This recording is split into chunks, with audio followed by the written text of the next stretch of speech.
Hey everyone, welcome back to the workshop. Artisan Pirate here, and in today's fun scroll saw project video, have an amazing little design picked out from an older issue of Scroll Saw Woodworking and Crafts magazine.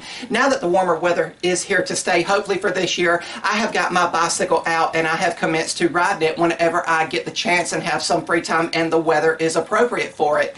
Bicycle riding is a great way to get the heart rate up and work out your legs. Woodworking out here in the workshop is not a high impact form of work, if that makes any sense, so I'm trying to be more and more active, especially as I get older. I remember when I was a kid riding my old bicycle around the neighborhood, and usually that was how you were able to tell where all your friends were gathered, you know, by all the bicycles out in the yard. If anyone went looking for you, that was the first thing they looked for, was the pile of bicycles laying out in the front yard. But really cool. As I said, the design comes from an older issue of Scroll Saw Woodworking and Crafts magazine by Fox Chapel Publishing, summer 2018, issue 71 for those curious, and the pattern and article begins on page 42, and it says, classic bike silhouettes, make wall art, trophies, photo accents, and more with these fun designs. And I want to go on and give credit to Eric Van Mouderen, and I hope I'm pronouncing his name correctly.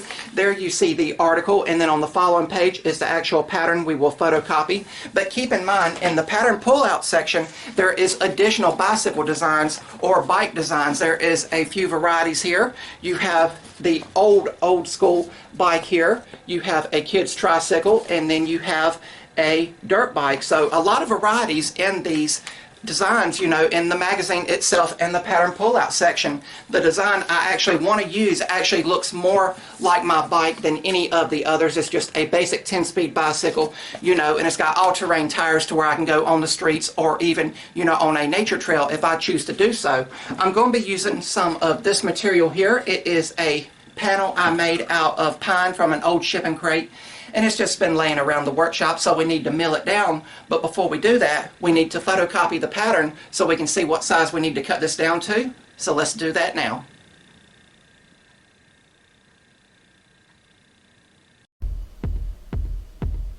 And over here at the printer, we will quickly photocopy the pattern to its full size, and it does not take long to do this.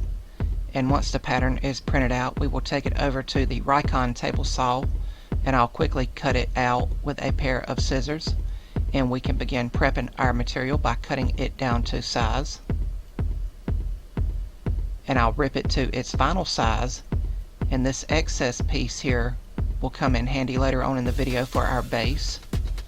But for now, we will head over to the workbench and attach the pattern with clear packing tape. Clear packing tape is all I'll need to adhere the pattern to the wood. But after it's firmly attached, I will use the Seiko Scroller's drill and drill out all of the pilot holes for internal cutting. And you will note that I have a backer board behind the scroll work to prevent blowout of the pilot holes. But once they are drilled, it will be time to start scrolling. And I'll begin with some of the smaller details before proceeding to the bigger details. I will be using a number 5 Ultra reverse tooth blade for all of the scrolling on this project, and it will cut through the material exceptionally well with minimal chip out. And as I said at the beginning, the panel we cut down for this project I made last year for the CNC, and I never got to use it or got around to using it, and I do believe it's pine material, and it's around 3/4 inches in thickness. But we will go along here doing the bigger and bigger internal cuts until we get done. When I was going through older issues of Scroll Saw Woodworking and Crafts magazine by Fox Chapel Publishing, and I came upon this design, it brought a smile to my face, and it also brought back a lot of memories from when I used to ride bicycles with my friends in the neighborhood. Of course, that was always how you could tell where everyone was at, by the pile of bikes in someone's front yard. But also, we would make little ramps out of pieces of wood and jump them, you know, like 2 or 3 bricks high.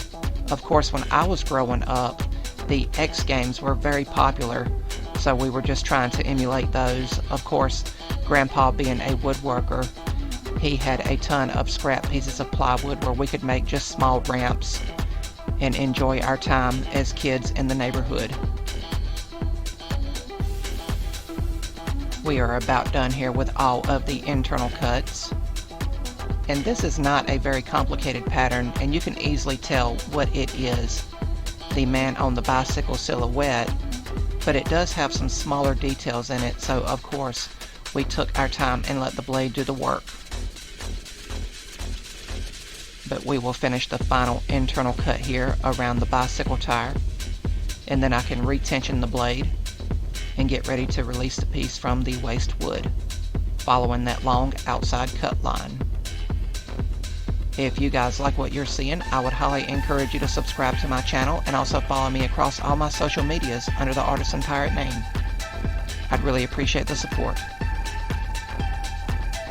And once we come around and finish releasing this piece from the waste wood, the bulk of the scroll saw work will be done for this project, but we will have to come back to the scroll saw to cut the slots to accept the tabs that are at the base of the bicycle tires. But now that the main scroll saw work is done, we can get a visual of what our finished piece will look like. And that piece we cut off from the panel at the beginning of the video, I will now eyeball and cut it for a base. Didn't really take no measurements here, just was going by eye. And I'll bring it back to the workbench and I will lightly trace around where the tabs will go and drill those pilot holes and begin the final bit of scroll saw work. And I'm still using that same number 5 ultra reverse tooth blade. And once I cut these slots here, I will quickly double check for a snug fit before cutting out the next one. But once these are cut, all of the scroll saw work will be done. And before sanding, I opted to put an OG profile on the front and back side of the base over here at my new router table. But then it was time for sanding with 180 grit Klingspor Woodworking Shop sandpaper, and I sanded the front and back of the pieces, being very careful with the bicycle, making sure not to break anything.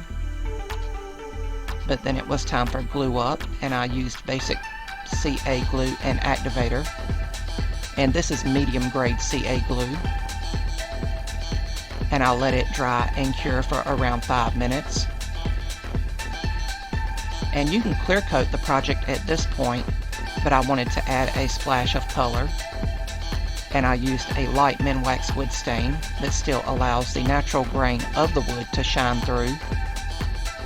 But I saturated everything and wiped off the excess and hung it on a hook to dry for around an hour in the breeze. And while it is drying, here is my bicycle. Again, it has all-terrain tires where I can go on dirt paths or on pavement, and I have put many miles on it.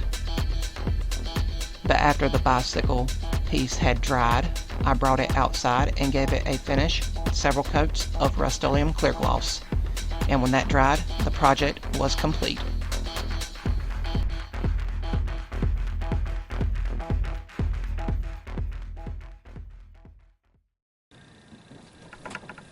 And here we have the completed man on bicycle silhouette, cut out completely over on the scroll saw with some beautiful and amazing detail in it. I want to once again thank Mr. Eric Van Mouderen, and I hope I'm pronouncing that last name correctly, for the amazing design from a previous issue of Scroll Saw magazine. It took me around 30 minutes to scroll this project out from start to finish. It's not a very complicated pattern per se, it's just with some of the fragile details that this project has, you need to of course take your time and let the blade do the work. And I used 3/4 inch material from that panel we milled down to get today's project out of, and everything came out nice, clean, and crisp. You can easily tell what everything is. Of course, the man, the person riding the bike, and then the bike itself, and it has some nice details in it, especially down at the bottom with all of the gears where the chain and everything is. And it's a very fragile piece, so please be careful when you go to sand in this project. The wheels, of course, could easily break if you had a jerky motion, or you were too aggressive with your sanders. Just again, be careful when sanding a project like this, but I'm really happy with how it came out. And of course I just put it on a basic base that we cut the slots out of to accept the tabs that are in the bottom of the wheels there. And I just opted to put a Roman OG profile on the front side and back side of the base. I think that just gives it a nice artistic visual. And of course then I finished it in my standard finishing methods with a light Minwax wood stain that still allows the grain and natural textures of the wood we use to shine through, and then the Rust-Oleum clear gloss at the end gave it that nice glossy sheen and protection for years to come. Really, really cool. Of course, I love riding my bicycle. I hate when, you know, winter comes and then I have to put it in the storage shed behind the workshop, and then it just sits there for 3 or 4 months until the weather breaks and I can get out and riding again and get my exercise and be more active. You know, I always like keeping track of how far I've gone, how many calories, you know, I've burned and everything. And it's always great just to see the progress as you get a little better each time you go out. I know in my neighborhood, in my town, I am blessed with a plethora of sidewalks to traverse and go down to where I'm not on any busy roads or anything. And of course on a bike you can cut down a side road to see where it leads, and I found a lot of interesting shortcuts around town, you know, because with a bicycle, when you're riding, you know, you can slow down and take it easy to where you don't have to be going the speed limit like out on the street if you were driving, if that makes any sense. And I found a lot of unique stores where I've stopped, got off the bike, you know, just looked in the windows. I always keep a bike lock on me, and I'll, if I have to, lock the bike up and go in and talk to someone at a store. But bikes are a great way to get exercise. I want to once again show you the magazine that the design came out of. Again, it's an older issue of Scroll Saw Woodworking and Crafts magazine by Fox Chapel Publishing. There is the cover, and it's summer 2018, issue 71, and the pattern we photocopied is actually in the magazine itself on page 43, but there is 3 other amazing full-size designs in the pattern pull-out section that's included in the magazine. And again, I just opted for a basic finish in today's project by cutting the project out of a thicker material that's 3/4 inches in thickness, and then adding the base to it, and then finishing it in a standard finishing way. And you can see that the author of the design done that with the rest of the patterns here that's included in this magazine. But what I love about the versatility of this project is he offers some other interesting ideas. You could of course cut out the dirt bike there and make it a trophy for like an actual dirt bike race. You could cut a piece out and frame it on a thin backer board, or you can make it an accent piece for a photo frame. So it's a lot of versatility with scroll saw patterns. You do not have to cut out the tabs by any means. Of course, if you're going to add it to a base, of course that is the proper way to go, but amazing versatility with each and every scroll saw pattern that you pick up and look at. And that's why I continue to love working on a scroll saw and teaching on a scroll saw. But really, really cool. I had a lot of fun in today's video, and I hope you guys like watching me make today's video. If you're new to the channel, please subscribe to it, and also follow me across all my social medias under the Artisan Pirate name. As always, links to contact me as well as to all of my social medias will always be linked down in the description box below these videos. That's about all for this one, and remember guys, if I can make it or do it, so can you. I'm the Artisan Pirate. Take care, and I'll see you guys real soon.